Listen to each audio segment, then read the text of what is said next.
Oh my god, it is actually real, boys. Hello, my name is Celsti, and welcome to my guide.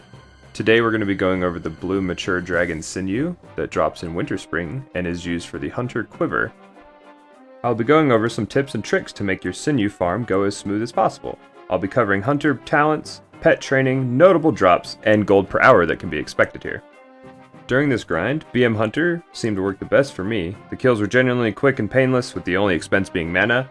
Thank God for Dire Maul and that level 55 water. It almost cut the downtime between kills in half. Now let's talk talents. On the screen is going to be the talent build that I went with for the Sinew farm. I did a 31-20 build, focusing on Beastmaster over Marksman. You get slightly less damage, but almost no kiting. Perfect for the lazy gamer.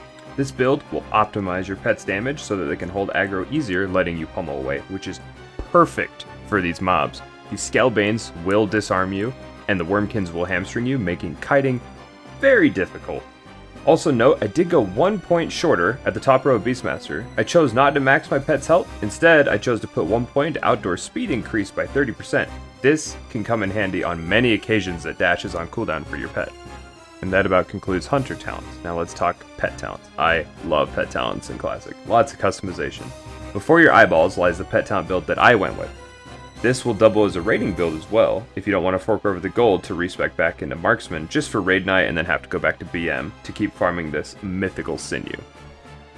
Now keep in mind, these talents are going to be geared towards a cat as a pet because you will be feign death skipping past whelps a bunch while you're here. It's just convenient to have your pet be stealth so you don't have to dismiss and recall each time you do FD skip as you would with a wolf or any other pet that can't stealth for that matter. Now, claw or bite? Which one is better? That is the real question. Which we're going to leave for another video. I went with claw this time because I think it's better. It can attack faster, meaning your pet can crit more often, meaning your pet can proc frenzy, which means that he'll get a higher attack speed to crit more often and basically chain it off of himself. That's my thinking behind it. Bite just tends to take up way too much energy, especially when you're trying to taunt the mobs and growl and prowl and all the lights. Now let's move on. I have rank 4 fire resist on my pet, mainly for Molten Core and Oni. If you do plan on soloing Mana Claw in the back, I would recommend swapping the fire resist out for frost resistance instead, rank 4, and you can drop shadow resist for more ranks in health and armor. Following that, I went with rank 3 prowl for the opener damage increase, and the FD skips. It's very helpful. Dash complements prowl very well. It'll cancel out the 40% movement impair and will let your pet reach its target with haste. I put 1 rank in all the other resistances across the board. I think it's 30 points for 5 points cost. That's pretty good. Now let's move on. I went with rank 4 fire resist, mainly for Molten Core / Oni, as this is a solo farming and a raiding spec. If you do plan on soloing Mana Claw on the back of this cave though, I would recommend swapping the fire resist out for frost resistance and dropping shadow resist for more ranks in health and armor on your pet. This is more geared towards people on a PvP server. You never know who's going to square up in Mass Thrill. Resistance can just help you in PvP combat, especially Nature and Shadow. Shadow mainly and Frost mainly, as there are a lot of Warlocks, Shadow Priests, and Mages farming the Mages here, the Mage Weavers, for their pattern for Robe of the Winter Night, I believe it's called. That's a very rare drop, and you're also going to deal with other Hunters as well on PvP servers. Lots of competition for these mobs. It's time to talk gold. This can be a very lucrative farming spot, depending on drops, of course. I've seen 2 world epics and more greens to choke a horse while farming the Sinew. Being a skinner also nets much more income as well. Well, it was about time all my buffs ran out. This video, I decided to take all the buffs I could find on a buff. I don't think I got Thrall buff, but I got Mongoose Elixir, Greater Agility Potion, which I mistakenly used them in the wrong order and didn't get the buff, but I've heard that the Mongoose and Greater Agility don't stack regardless if it shows both buffs on you at the same time, so oh well. And I was just trying to see how much money I could make in an hour from them, and so far I got 63 kills in that hour, 21 mages, 20 Scalebanes, and 14 Wormkins. And right here I'm showing what I use all the skin for. I take the rugged leather and I make it into wicked leather headbands, which then I mail to a level 5 alt, which has enchanting, and I disenchant on him. The thick leather I just turn into the thick leather tunics, and then I just vendor them. You make much more money if you just vendor them versus auction housing the leather itself.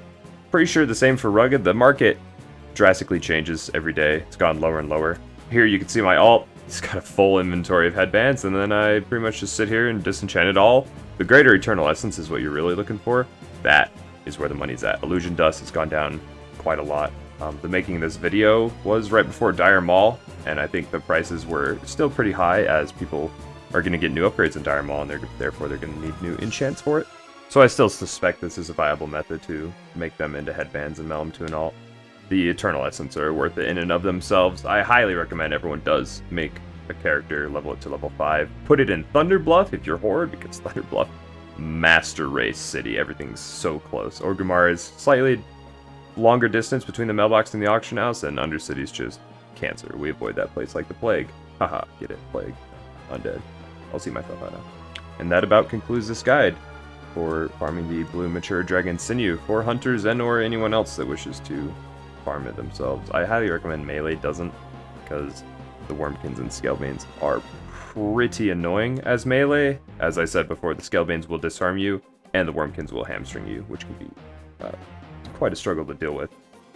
Going over the numbers, when we started, we have 586 gold in that 1 hour time span. We got a 10 gold pattern, which is the Arcane Protection Potion, and we got 43 leather, which we turned into 2 Greater Eternal Essences and 3 dust, which netted us about 19 gold with the pattern and the dust and the essence, plus 586. We got about 605 gold in 63 kills in an hour, almost fully buffed. So you're looking about 20 gold an hour minimum, because I really didn't get that many good drops. Like, you can get major mana potions, major health potions, all of it will just add up. It's a very good farming spot, and I do suspect with Phase 2 coming out next Tuesday that even though Azure Ghost is going to be able to drop the Sinew, there's going to be so little of them coming in the game just as people farm things in Winterspring. So I suspect this is still going to be a very profitable farming spot. Even if you go dry on the Sinew, you're still going to go pretty wet on gold. And that about sums up this video. I hope that you guys found this guide very informative, and maybe you learned something from it. And I hope to see you again very soon in another video. If you want to sub to the channel, I'll be trying to post out videos quite frequently for World of Warcraft. We got the Twisted League and RuneScape coming out next week as well, Phase 2, PvP, World Bosses, and all that fun stuff. So I thank you again, and I'll see you in the next video.